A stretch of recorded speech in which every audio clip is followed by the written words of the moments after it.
going to study about the third chapter, which is all about government. You know what is a government? A government is the group of people who have the authority to govern a country or a state. कुछ लोगों का group होता है government. Government का मतलब होता है सरकार, ठीक है। Like we have a government, there is governmental system in our country. तो गवर्न करना, to run a country, to govern a country, we need a government. So today's topics are government, need of a government, constitution, role of a government, and last one is forms of government as well as the government of India. So we'll discuss today these topics in this class. So there is traffic on the road, okay? How can you prevent such a situation? If you think there is traffic on the road, सड़क पर traffic है, तो you will tell sir I would like to follow the traffic rules. No doubt you are right, but let me ask you one thing today. If you follow traffic rules, if I ask you who makes these rules, what should be your answer? No doubt you will clearly say that sir, our government makes rules, okay? And in the book of laws, which is called constitution, there is so many laws written on that book, but those laws are composed, those laws are written by people, okay? They are made by some group of people, they are made by government, okay? So what are the functions of a government? Government का function क्या होता है? So once again let me explain the word government. Government, ठीक है ना, govern करना यानी किसी चीज को रन करना, कंडक्ट करना, किसी कंट्री को रन करना in a proper way. To govern a country we need a government. A government is the group of people who have the authority to govern a country. Government कुछ लोगों का समूह होता है जिसके पास ये अधिकार होता है देश को चलाने का, और उन्हें अधिकार कौन देते हैं तो डिपेंड करता है कि किस प्रकार का गवर्नमेंट है वहां पर, उस देश में, उस स्टेट में. ये निश्चित करता है कि उनको अधिकार किसने दिया है. चलिए आज हम बात करेंगे कि गवर्नमेंट जो है वो हमारे लिए क्या करती है. गवर्नमेंट का काम है to maintain law and order in our country, in a country, किसी भी नेशन में, किसी भी देश में और किसी भी राज्य में कानून व्यवस्था को मेंटेन करना किसका काम है? गवर्नमेंट का काम है. To formulate policies for the country, for the welfare of people और for the welfare of country. Country के विकास के लिए, कंट्री के अच्छाई के लिए, भलाई के लिए क्या करना? पॉलिसी, स्कीम्स निकालना. किसका काम है? गवर्नमेंट का काम है. जैसे कि मनरेगा एक प्रकार का स्कीम है जिसके तहत गरीब लोगों को काम मिलता है, ठीक है ना. जैसे कि उज्ज्वला योजना, ये एक मोदी सरकार की स्कीम है जिसके तहत गरीब लोगों को, भारत के लोगों को गैस सिलेंडर फ्री में मिलता है, चूल्हा फ्री में मिलता है, ठीक है. इसके अलावा अब बात करें, अभी फिलहाल बीजेपी की सरकार है भारत में, इसलिए उन स्कीमों के बारे में मैं बात करूंगा जो कि जिसको पॉलिसीज बोलते हैं. अभी बहुत सारे लॉज भी निकाले गए, ठीक है, जो कि हमारे देश में अभी चल रहे हैं. जैसे कि जम्मू एंड कश्मीर से आर्टिकल 370 को हटाया गया, ठीक है. ये भी एक प्रकार का लॉ इंप्लीमेंट करना या किसी लॉ को हटाना या उसमें कुछ अमेंडमेंट करना, ये सारा काम गवर्नमेंट का ही होता है, ठीक है ना. इसके अलावा to formulate policies for the country, country के लिए कुछ स्कीम्स निकालना ताकि कंट्री का विकास हो, और साथ में कंट्री का विकास होगा तो डेफिनेटली यहाँ के लोगों का विकास होगा. To work for the welfare of its people, I told you. These are some works of government. लोगों की भलाई के लिए काम करना, कंट्रीज के लिए स्कीम पॉलिसीज निकालना और पूरे इंटायर नेशन में लॉ एंड रेगुलेशन को मेंटेन करना। ठीक है, अब बात करते हैं कि why do we need a government, हमें गवर्नमेंट की जरूरत क्यों है। चलिए, you live in your house, आप अपने घर में रहते हो, ओके। अगर मैं बात करूं कि आपके घर में कोई गार्जियन नहीं है, कोई मुखिया नहीं है, कोई कुलप नहीं है आपके घर का, then what you will do? You will do what you like, whether it is good or bad doesn't matter. यह सही है या गलत है, बिना सोचे आप काम करोगे।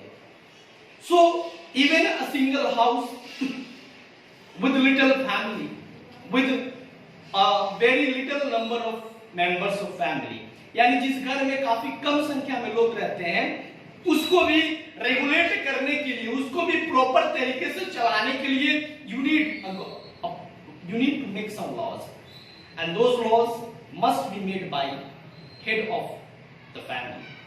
ठीक है, जिसे आप गवर्नमेंट का नाम दे सकते हो। यानी आपके घर को रन करने के लिए, to run your house properly, to manage all the things of your house in a proper way, you need a manager, you need a head, you need a guardian. They are your parents, okay? गांव को चलाने के लिए एक मुखिया की जरूरत पड़ती है, स्टेट को चलाने के लिए मुख्यमंत्री की जरूरत पड़ती है, सो पूरे ये देश को चलाने के लिए गवर्नमेंट की जरूरत पड़ती है। सो the role of the government is very crucial in all spheres of modern society. ठीक है,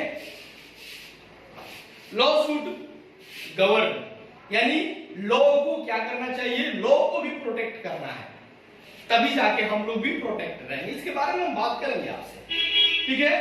तो गवर्नमेंट क्या है, एक प्रकार का मीडिएटर है लॉज और पब्लिक के बीच का, या डिसीजन मेकिंग बॉडी है कह सकते हैं। और जितने भी सर्कमस्टेंसेस आते हैं, जितने भी प्रॉब्लम्स आते हैं, ठीक है, सर्कमस्टेंस जितने भी प्रॉब्लम्स आते हैं हमारे सोसाइटी में, उसको रूट आउट करने के लिए गवर्नमेंट और उसके लोग जो उसमें इन्वॉल्व हैं वही देख रेख करते हैं उसकी, ठीक है। सो अब बात करेंगे कॉन्स्टिट्यूशन की, ठीक है। कॉन्स्टिट्यूशन का मतलब होता है foundation of a government. Constitution में बुक ऑफ लॉ है, कॉन्स्टिट्यूशन का मतलब होता है बुक ऑफ लॉ।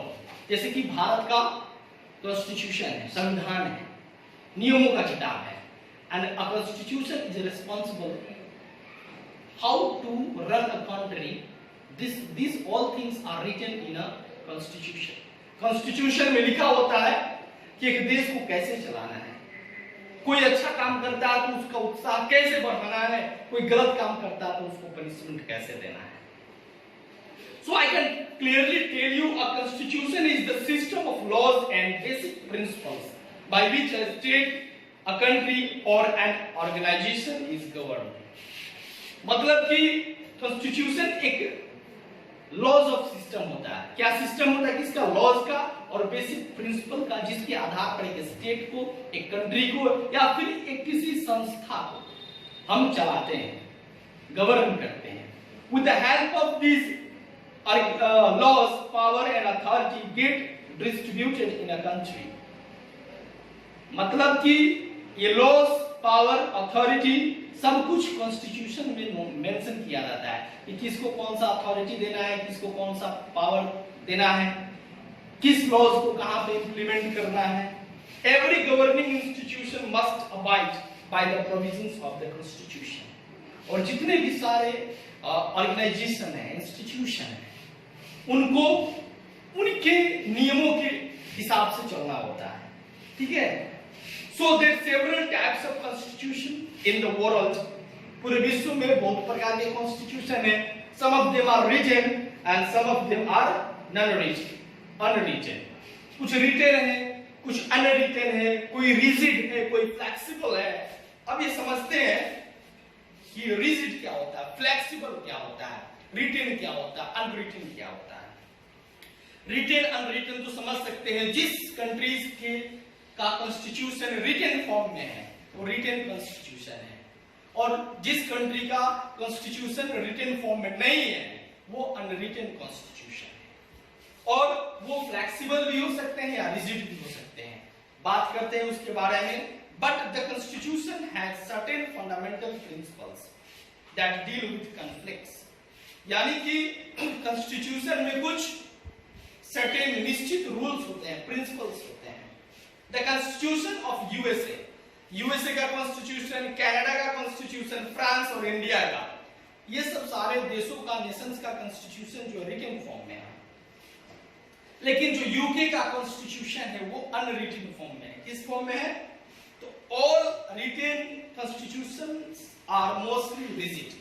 रिजिड का मतलब सख्त, कठोर, यानी उसमें कोई बदलाव नहीं किया जा सकता है, ठीक है ना। तो जितने भी सारे देश का जो रिटन कॉन्स्टिट्यूशन होता है मोस्टली रिजिड होता है। The consent of the centre as well as the state is required to make amendments to the constitution, लेकिन उसमें अमेंडमेंट करने का भी प्रावधान होता है, मतलब उसमें कुछ सुधार किया जा सकता है, उस लॉज में, कुछ एक्ट में कुछ बदलाव किए जा सकते हैं। The constitution of USA is one such example, ठीक है। The constitution which can be changed और अमेंडेड इजीली, यानी जिस कॉन्स्टिट्यूशन को इजीली चेंज किया जा सकता है या फिर उसमें अमेंडमेंट डाला जा सकता है, उस कॉन्स्टिट्यूशन को फ्लेक्सिबल बोलते हैं। लेकिन जिसमें ये करना बहुत ही मुश्किल है, हार्ड है, उस कॉन्स्टिट्यूशन को रिजिड बोलते हैं। जैसे अपने भारत का जो कॉन्स्टिट्यूशन है वो क्या है? पार्शियली रिजिड है, थोड़ा रिजिड भी है और थोड़ा फ्लेक्सिबल भी है। But if you talk about the constitution of UK की कॉन्स्टिट्यूशन की बात करें, so it can be amended by the existing law making procedures, यानी जिसमें जैसे कि यूके का कॉन्स्टिट्यूशन वो फ्लेक्सिबल है और साथ में अनरिटन फॉर्म में, उसमें बदलाव इजीली किए जा सकते हैं। इंडिया का पार्शियली रिजिड है, थोड़ा रिजिड भी है और थोड़ा फ्लेक्सिबल भी है, ठीक है। अब हम बात करेंगे रोल ऑफ अ गवर्नमेंट, कि गवर्नमेंट का रोल क्या होता है।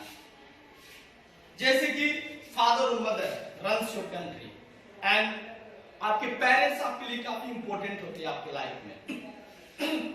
कहता है कि government plays a crucial role in the lives of the people by taking some important decisions. आज पूरे देश में कोविड-19 की वजह से पूरा देश परेशान, पूरा देश ही परेशान नहीं है, पूरा विश्व परेशान है कोविड-19 से। But I am just talking about a nation, किसी भी नेशन का नाम ले लो, लाइक इंडिया। तो इंडिया में कोविड-19 है, तो हु इज मेकिंग डिसीजंस? इस पर डिसीजंस कौन ले रहा है? डेफिनेटली हमारे गवर्नमेंट इस पे डिसीजंस ले रहे हैं और इस डिसीजंस के हिसाब से हम चलते हैं, ठीक है, ताकि हम अपने आप को प्रोटेक्ट कर सके। गवर्नमेंट इतने डिसीजंस बनाते हैं, उसके बावजूद भी हम रेकलेस होते हैं, लापरवाह होते हैं, बात नहीं मानते हैं। अगर सोचा जाए, अगर कोई गवर्निंग बॉडी नहीं रहता तब क्या होता? पूरा विश्व, पूरा देश तुरंत बर्बाद हो जाता, ठीक है। So in a family when two children quarrel, it is either the father or the mother who steps in to stop the quarrel। झगड़ा होता है एक घर में, दो बच्चों में, तो माँ या पापा, पिता जो होते हैं उसको सेटल करते हैं। वैसे हमारे डिस्प्यूट्स को, हमारे कॉन्फ्लिक्ट्स को या फिर हमारे वेलफेयर के लिए कौन रिस्पॉन्सिबल है? तो हमारे देश की जो सरकार है, जो गवर्नमेंट है, वही रिस्पॉन्सिबल है, ठीक है। So the government provides leadership to the country by taking decisions on behalf of its citizens। Citizens के behalf पे ही गवर्नमेंट क्या करती है? डिसीजंस लेती है, ओके। और यहाँ पे लॉ एंड ऑर्डर को मेंटेन करती है।